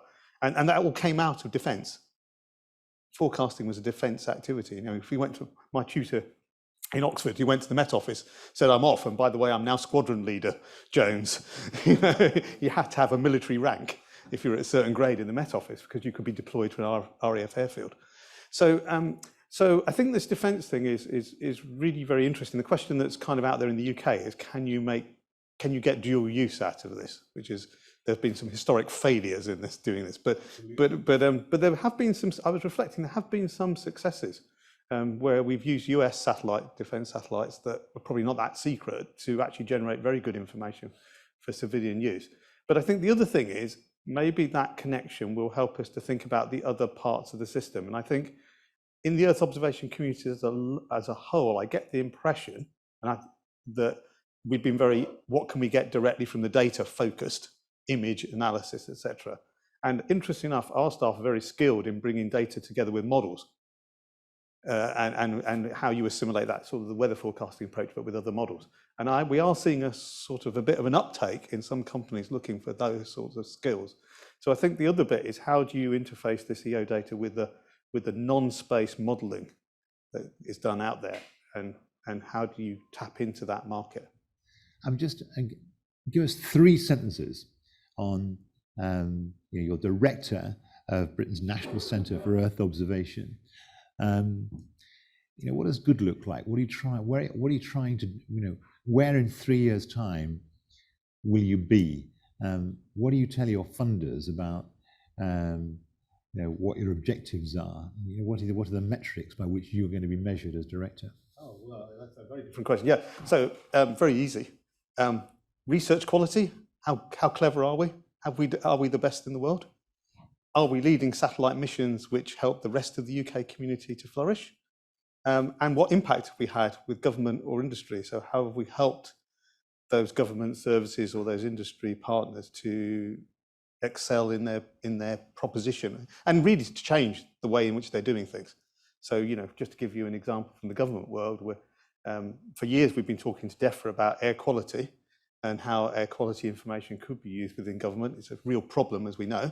And now we have contracts to look at this to sort of start to develop prototypes of how we get emissions, et cetera, in a much better way. And we're doing this in a number of areas. So, but that really, for us, it is about these new things, about getting this research really right. Do we really understand climate change?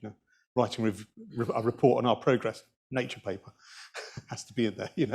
Now we're reaching the end of our discussion, and I want to give you all an opportunity to, here we've been discussing Earth observation.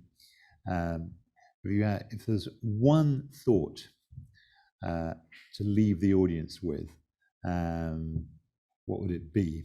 I'm going to start with our I'll start with Charlie. Why don't you give us your one thought that's going to kind of set people alight and think, my God, that was an insight. Wow, an insight. Made that very difficult. Well, I'm actually going to return to a topic of defence just very quickly, because I think that there's a really important role that the commercial industry has to play there.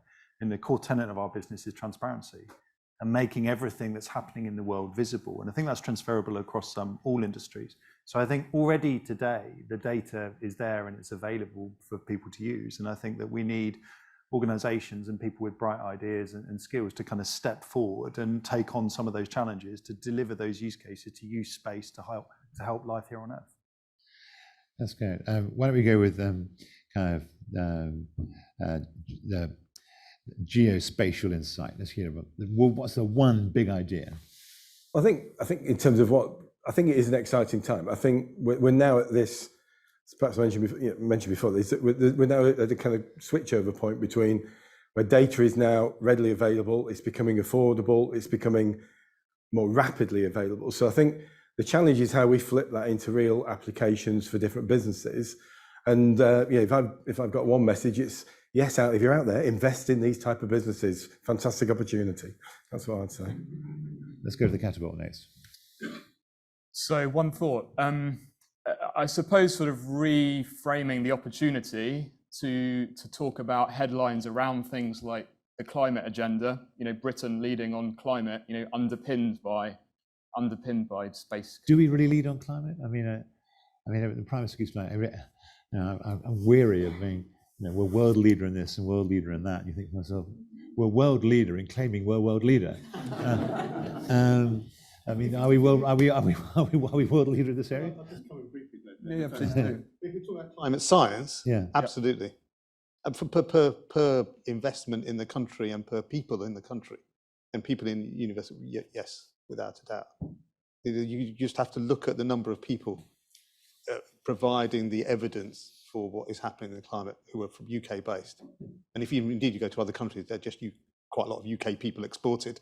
So, there really is, I think. We could. So we're doing research, but I don't think we're very good at putting money behind the great ideas and research we have in this country, and people go abroad to get investment. And I think that's like Will Marshall. I mean, I think that's the role the government could play. And I think there's timing is perfect, in terms of the digital transformation, the sustainability transition, the fact that we want to continue to be a world leader in finance. And I think that this new ESG measurement through Earth observation is going to underpin all of the financial markets in the future. So the technology and the research is here. It just needs kind of the investment and the backing from the community to make it. It just needs that. So which is big. It's a huge thing to say. Yeah. And if I could come in there, I mean, so my challenge is going to be, and it follows very nicely from Charlie's, but it's not just about government investment. It's about all of our investments, including, particularly in the commercial world. So if you as a company get 10 million from an investor, how much of that goes into really bringing in talent or educating talent or doing that very early R&D that enables you to move forward? I mean, some of these bits are quite highly skilled, and I don't see very much investment flow with a company, say, coming to the University of Leicester or NCO or anybody actually very much and saying, right, actually, I've got 10 million, I'll give you 60,000 if you can give me this and show that it works, or train 5 students that will then take up jobs with me, but they actually know what they're doing. And we're doing a satellite data science MSc. There's more people from other countries on it than there are people from the UK. So we're just training people to go somewhere else, and go back and start up there. Why are we doing it here? It doesn't cost much money compared to the investment. You have to raise the investment, but maybe it'll pay you dividends. When you do the balance sheet, maybe you win. Maybe you don't. I have sort of a career writing about that, and trying to explain to the British political establishment what needs to happen. I mean, it is all about. I actually think it's about 2 things really. One, having the right institutional framework, and we still don't. And it's also about having a kind of real culture of and exemplars of that culture, of people who want to change the world, take risks, build great companies. I mean, a great company, when you see them kind of living, breathing, is a fantastic thing to observe. I don't think we kind of get it about what a great thing companies can be. You know, we either we want to loot and pillage them as private equity, or we want to kind of accuse them of being kind of despoilers of capitalist despoilers and expropriating surplus value from the working class. You know, we don't have a kind of think about to build a company like Tesla is kind of a great thing to do. You know, and it's not there isn't that kind of that culture around, but there's not the institutions to support people if they want to do that. And I guess one of the things that we're doing here with this commercialization engine is to try to do that. We're trying to plug that gap. More power to your elbow. Look, on that note, maybe we should stop. I think we're meant to stop now, aren't we? We've overrun. Okay, a round of applause to our panel. Thank you.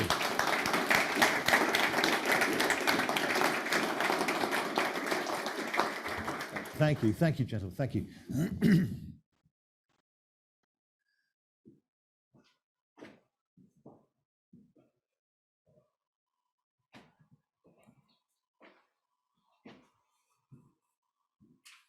Thank you to the panelists and to Will again for doing a great job moderating the session there. So on to our last speaker, not least, of course, Colin Baldwin from the UK Space Agency, who's going to talk to us about growing the UK space ecosystem. Colin.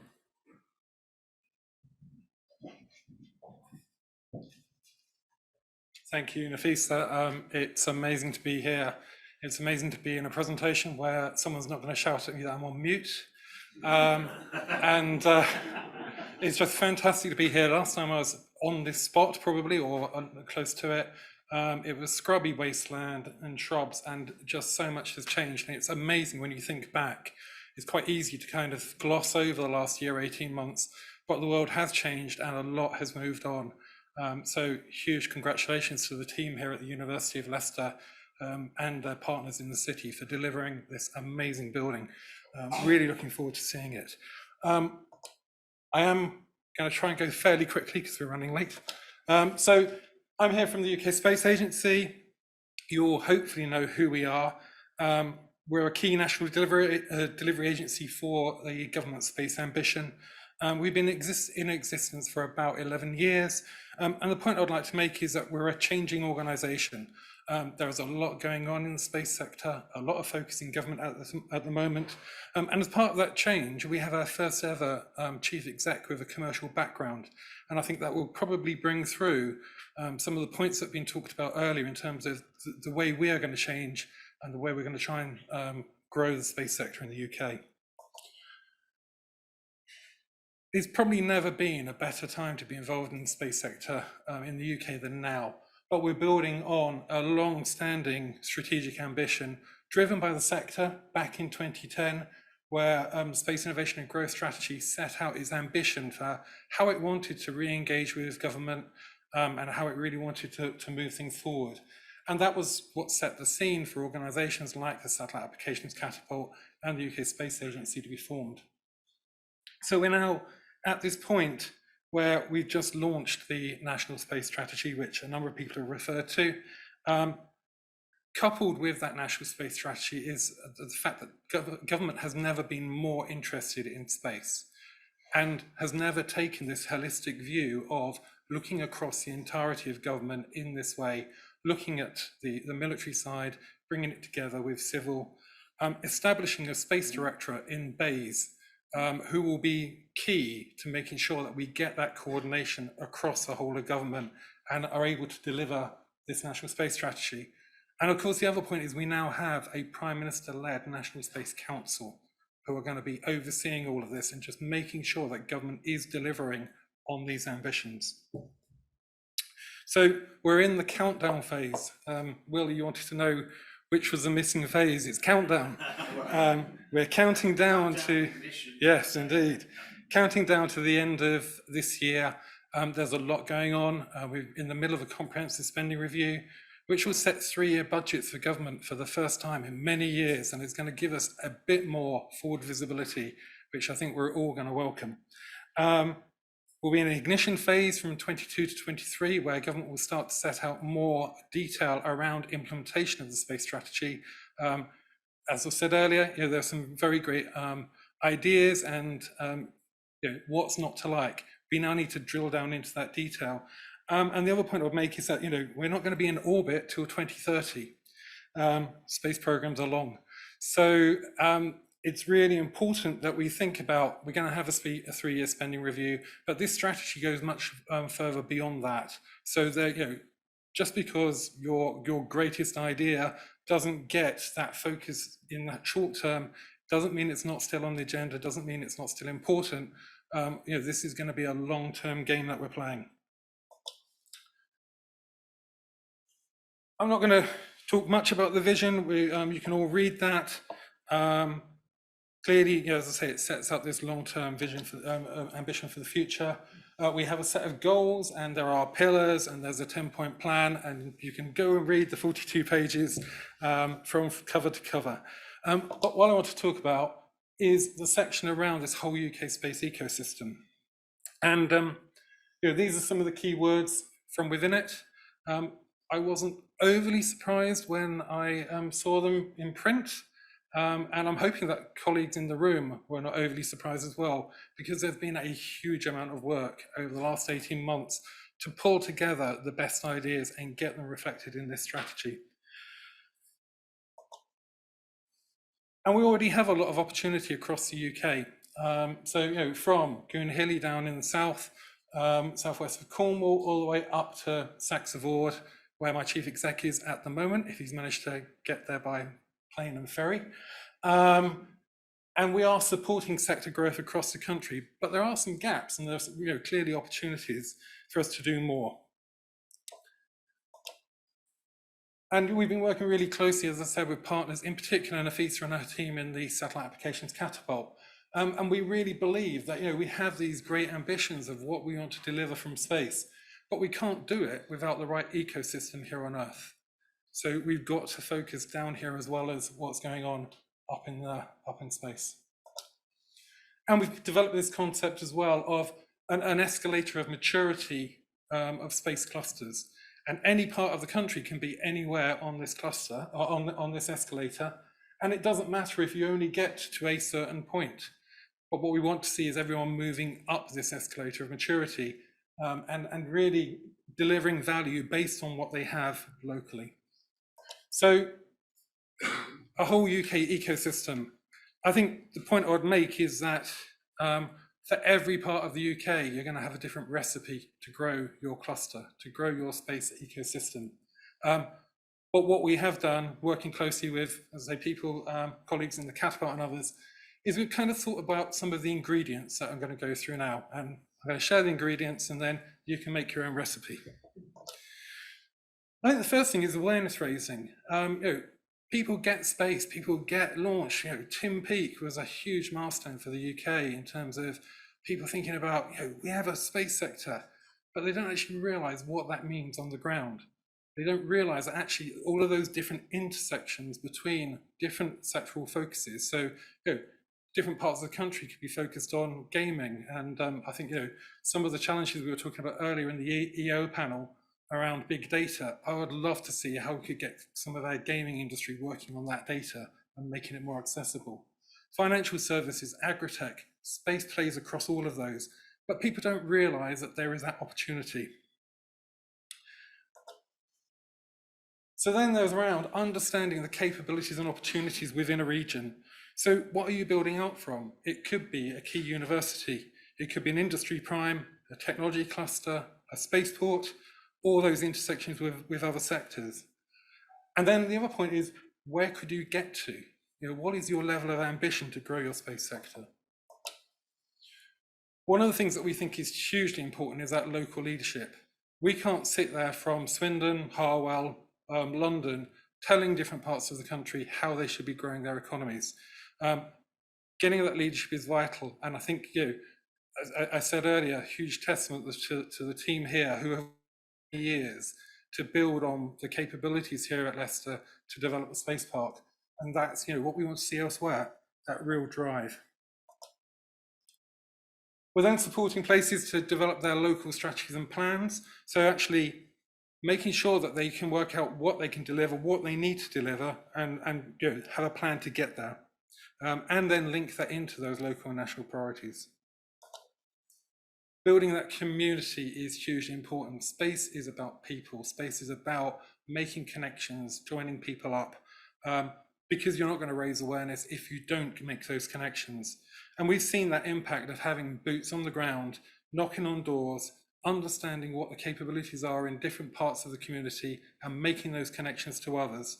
And that is how we're going to make this work, how we're going to grow the sector. Knowledge exchange, how do you then actually foster collaboration? You know, it's great that you've introduced people, but you've got to have something to drive that forward. And you know, we've been working very closely with University of Leicester and others on a program called Sprint, which is just about how you provide funding to support some of those early stage collaborations. But there's a whole wealth of other opportunities there as well. And it's about how we make them more accessible to break down some of those barriers between organizations, and also provide that skilled workforce moving from our academic base into industry. Infrastructure.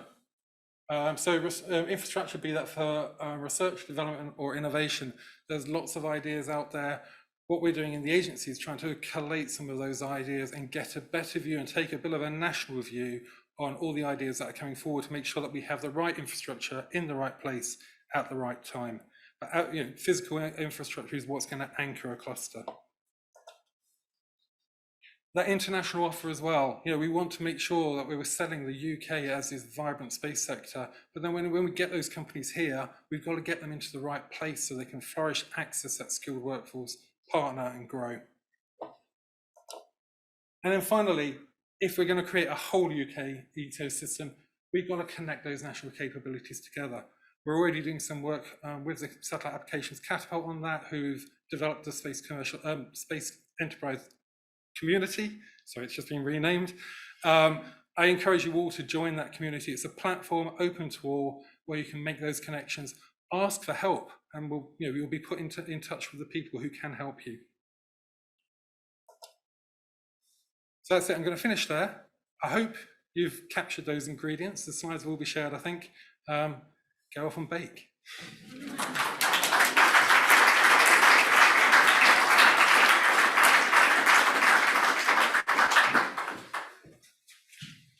Thank you so much, Colin. You're a great partner to work with on this space ecosystem development work. So that brings us to the end of our session today. I just want to share a couple of thoughts and then also share some thanks as well. We heard from Adina about iterating and learning today, and actually this investment that we're making in Space Park Leicester, the Space Commercialisation Engine, isn't our first attempt at igniting activity in Leicester. We were here seven and a half years ago almost with our Centre of Excellence programme. And actually that Centre of Excellence programme worked at the time. We developed some links, we built links to businesses. Many of you helped build the community at Leicester. And what we saw through that programme was actually that the local space leadership that Colin referenced started to outgrow our own activity here in Leicester. And of course, that you've got this amazing investment now in the space park. So we needed to adapt and change, evolve, and think about what was needed next at Leicester. What could the Catapult do to help drive business investment in this area? How could we help take some of those ideas from the university and scale them and grow them? Which is why we're here with this new offer, the Space Commercialisation Engine, and a team here embedded in Leicester, in this building, who will help the Leicester team really do that, but also work nationally to increase the footprint of those organisations thinking about investing in Leicester. I want to thank a number of people. First of all, our speakers and guests. Thank you for taking the time and making the effort to come to this in-person event. Thank you to all of those at home that have tuned in and enjoyed the event from the comfort of their own homes. Thank you to the team, the marketing team at the Catapult, and everybody else that has been involved in making this event happen. I really appreciate all your support. all the slides and the videos. Scarily, this has been recorded. So this video will be shared with all attendees, and of course the slides as well, if speakers agree to share them. And what's next for you all is a lovely lunch, which will be served outside in the foyer. Those at home, we're not sending you a lunch. Do enjoy the comforts of your own kitchen and whatever's left in your fridge. There'll be an opportunity to network. Please do take this time. You've made the effort to come here in person. Please take the time to talk about the things that you've heard here today. And when you leave today, please do tell everybody about the Space Commercialisation Engine. You're here to act as our salespeople as you leave the door today. There are some tours going on as well. It's a brilliant facility. If you'd like to join a tour, I think they're departing from the registration desk at around 12:30, so you'll have a little bit of time to eat before you venture around the building. And yeah, just from myself, thanks to the team here as well, and the new team that are going to be driving this new venture forward for us. I think it's an exciting time. I'm really pleased to be a part of it. So thank you.